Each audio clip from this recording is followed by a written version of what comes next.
Tony Boucher said she didn't think there was an opening statement. She thought they were just closing one. So, Tony, you're up. Thank you. Everywhere in Connecticut, people are telling me the same thing. This governor has made Connecticut too expensive to live, run a business, or retire here. It's forcing them out. It's no wonder our economy and labor force is shrinking and people feel they no longer have a future here. In a crisis, people don't expect business as usual. They expect something better and they expect them to rise to the challenge before them. The governor says he's made things better, but no one believes it. He's put the state in such a deep financial hole that Connecticut is now at the bottom of almost every ranking: taxes, jobs, debit, credit, liabilities. Though challenging, the state problems can be solved. It'll require public acknowledgement of the severity of the problems, frank conversations with all stakeholders, businesses, state union leaders, and educators. There must be a very honest exchange of ideas across the political aisle and an open door to collaboration. We can give people and businesses confidence by insisting on rigorous financial management and fostering a culture of transparency and accountability, and putting the public's interests first.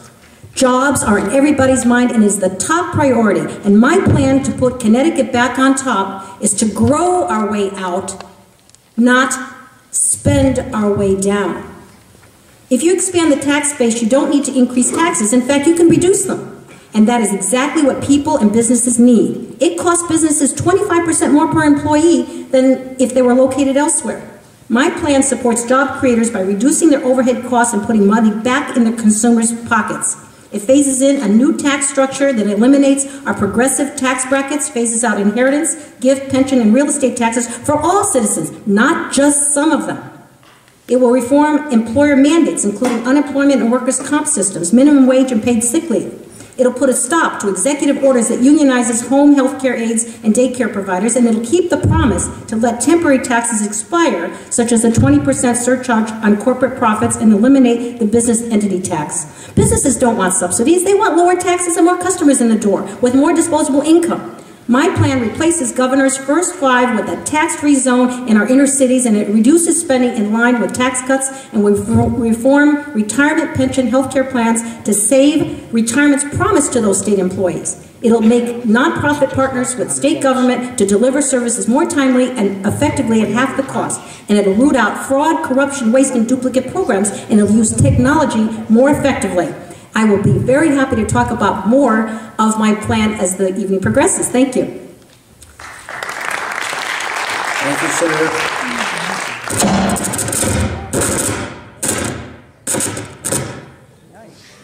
Tony's. We have a band in here. It's a great sound system. Go ahead, Joe, see if it works. How about now? There you go. You're okay. I'm Joe Visconti. I'm from West Hartford. I'm 57 years old. I was the town councilor in West Hartford from 2007 to 2009 and a liaison to the Board of Education in West Hartford. Did a lot of work in West Hartford with the tax groups, and we've kept West Hartford affordable. This year we were honored in West Hartford by Family Circle, a magazine, to be one of the top 10 places in America to raise a family. I ran for Congress against John Larson in 2008 and went on the trail and spent a lot of time during that year debating John Larson on the Affordable Care Act and all the things that were going to be coming down the pike that we saw that were happening. And we can see today that the federal government and the Obamacare plan have definitely taken root now to start the process of destroying America's economy. My 3 children, 2 of them live in New York City, and they went to the West Hartford school systems. I'm an advocate of a tax incentive to keep our graduates in Connecticut. I think it's important that we don't lose our children. Also, the elderly, I'm very excited about a program that will work to phase out the inheritance tax. These are 2 major groups that are fleeing Connecticut by the droves. I'm a general contractor by trade. I was raised in the trades by my dad. He was a Marine, God rest his soul, and I wear his Marine ring to this day. And so I come from the trades. I'm a businessman. I'm also a television producer. I have an Emmy Award for my television work, Disabilities and Possibilities. It's a news magazine on PBS, which I produced, and won Governor Lawton Child's Media Award in Miami, Florida. I think I'm out of time, but we have some time during the closing statements. Thank you.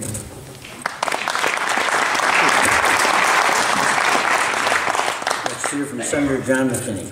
Thank you and good evening, everyone. First, I want to thank the Brookfield Republican Town Committee for hosting this debate. As Republican candidates for governor and people who want to earn your trust to be your next nominee, I think we have an obligation to be here to answer all of your questions, and I look forward to tonight and many other debates in the future.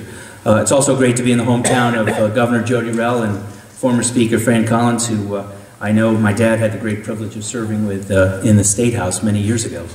I'm the youngest of 5 kids. I've spent 50 years in Fairfield, Connecticut. It's my home. Connecticut's my home, and it's a place where I raised my 3 teenagers.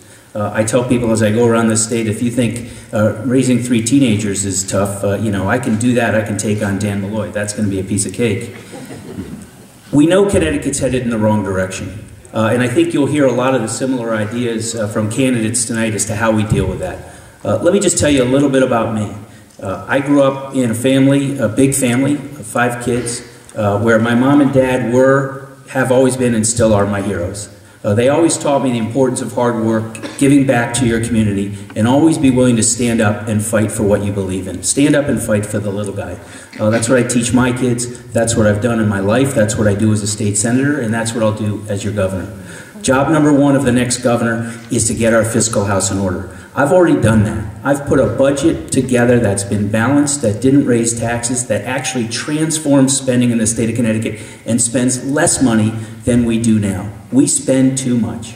When you spend less money, when you root out waste, fraud, and abuse in state government, then you can get rid of the Malloy tax increases, then you can engage in complete tax reform. That's how you grow jobs and businesses. We know that as Republicans. Smaller government, less taxes is how we need to move forward in the state of Connecticut. I look forward to being your next candidate for governor, and thank you for all being here.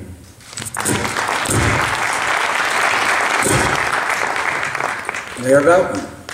Thank you, Fran, for having us here tonight, being our moderator. Thanks to the Brookfield Republican Town Committee. We appreciate all that you do to put this event together. And of course, it's great to be in Jody Rell's hometown here this evening. Folks, I was born and raised in Danbury.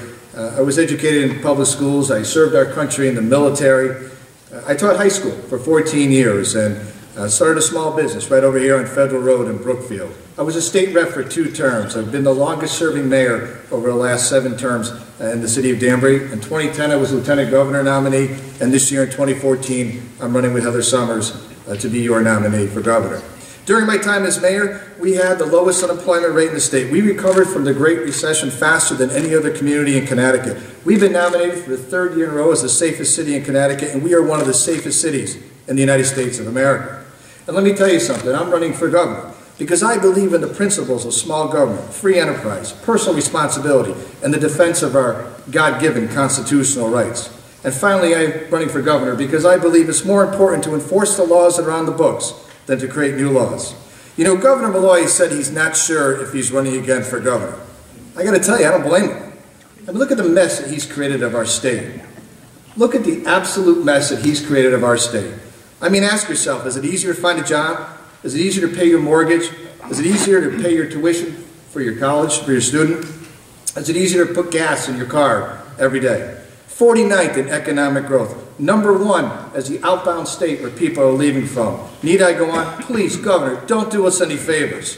And let me just say this. We need to do 3 things when we go forward if we're going to win this race. We've got to engage in the discussion of real property tax reform to keep our seniors in their home and to allow our young people who are graduating from college find a place to live in. We've got to cut the gas tax, the highest tax that we pay in the land. And finally, we've got to cut our business taxes so it applies to everybody equally. No more cronyism, no more capitalistic cronyism by this governor. I look forward to talking to you tonight about my pro-jobs agenda and certainly appreciate all of you who have come out here this evening.